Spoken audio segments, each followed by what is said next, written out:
Hello everyone, welcome back to my channel. কেমন আছো তোমরা সবাই? আশা করছি সবাই ভালো আছো আর আমরাও ভালো আছি। তো অনেক দিন পরে একটা বড় ভিডিও নিয়ে চলে এসেছি, একটা রান্নার ভিডিও।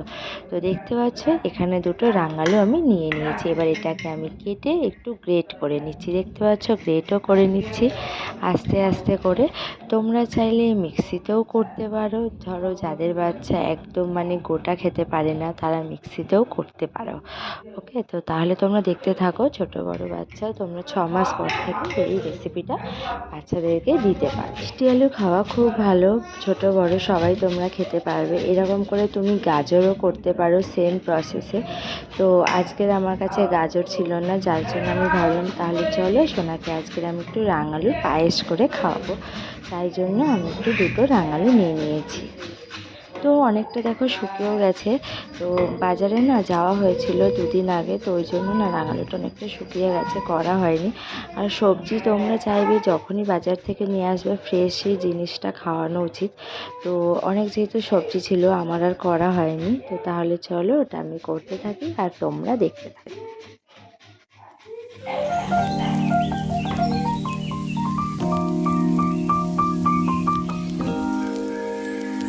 দেখো আমার এখানে হয়ে গেছে। রাঙালুটা দেখতে পাচ্ছ আমি নিয়ে নিয়েছি গ্রেট করে। একটু অল্পই হয়েছে, ও অত খেতে পারে না, অল্পে আর কতটাই বা খাবে বাচ্চা মানুষ। তো আর দেখো এখানে আমি স্ট্যান্ডে যেহেতু ফোনটাকে বসিয়েছি, যার জন্য ঠিকঠাকভাবে বুঝতেও পারছিলাম না যে দেখা যাচ্ছে কি যাচ্ছে না। তো দেখতে পাচ্ছি দেখা যাচ্ছে না, তো একটুখানি স্ট্যান্ডটাকে আমি ঠিক করে নিলাম। আমার একটা ট্রাইপড কিনতে হবে। তো কিনবো করে ভাবি আর কেনা হয় না, টাকা পয়সা দিন নষ্ট করে ফেলি, এটা ওটা কিনে ফেলি। তো যাই হোক তাহলে চলো। তো কড়াটাকে আমি বসিয়ে নিয়েছি। তোমরা যদি চাও বাড়িতে যদি একটু ঘি থাকে ঘি দিয়েও দিতে পারো বা একটু রিফাইন তেল দিয়েই দিতে পারো, কিন্তু ঘি দিয়ে দিলে ভালো লাগবে আর টেস্টটাও ভালো হবে। তো আমি সেই জন্য একটুখানি ঘি নিয়ে নিচ্ছি। দেখো তোমরা অল্প করে একটু ঘি নিয়ে নেব। তারপরে ঘিটা দিয়ে ওর মধ্যে একটুখানি আমি এলাচ ফোড়ন দিয়ে দেবো। ওকে, তো একটু এলাচ ফোড়ন দিয়ে একটুখানি হালকা লাল লাল হয়ে যাবে এলাচটা। তারপরে আমি রাঙালুটাকে মিশিয়ে দেবো, রাঙালুটাকে ঢেলে দেবো, যাতে রাঙালুটা একটু ভাজা ভাজা হয়ে যাবে, হালকা যাতে লাল লালও হয়ে না যায়, একদম হালকা ভাজা হয়ে যাবে।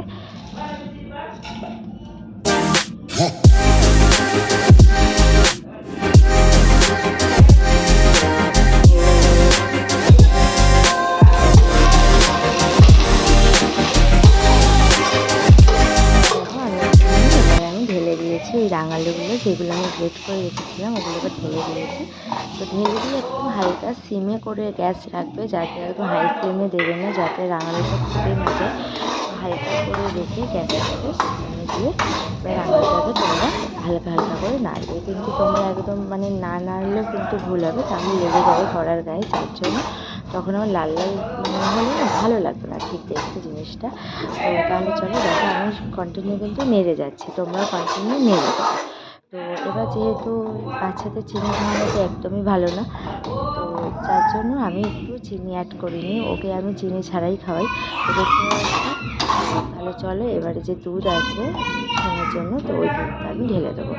একটু নুন মিষ্টি তোমরা দিতেই পারো বাচ্চার মুখে স্বাদের জন্য, কিন্তু আমি নুনও দিই না, চিনিও দিই না, যাতে কি বলবো সব ঠিকঠাক থাকে যতদিন আমি ওকে না খাওয়াতে পারি ওই নুন চিনি।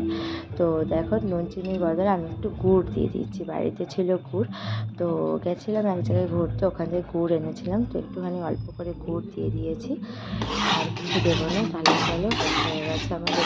তোমরা যেমন খায় বাচ্চা তেমন রাখবে, একটু গ্রেভি মতো করতে পারো, আবার একটু পাতলাও করতে পারো, বা একদমই একদম দুধটাকে শুকিয়ে একদম পুরো আঠার মতো করতে পারো। তো যার বেবি যেমন খায় তেমন করেই তোমরা রেসিপিটা করতে পারো। তো কেমন লাগলো অবশ্যই কিন্তু তোমরা দেখো আমার রেডি হয়ে গেছে মিষ্টি আলুর পায়েস, মিষ্টি রাঙালুর পায়েস। তো কেমন লাগলো অবশ্যই কিন্তু তোমরা কমেন্ট করে জানাবে। আর বাচ্চাদের খুব খাওয়ানো ভালো, এই মিষ্টি আলু রাঙালু তো অত পাওয়াই যায় না, কিন্তু যখনই পাই তখনই শোনার জন্য নেই, আর ওকে আমি খাওয়াই। তো তোমরাও খাওয়াবে, খুব হেলদি বাচ্চাদের জন্য, একদম হেলদি একটা ব্রেকফাস্টও খাওয়াতে পারো বা রাতের ডিনারও কিন্তু দিতে পারো।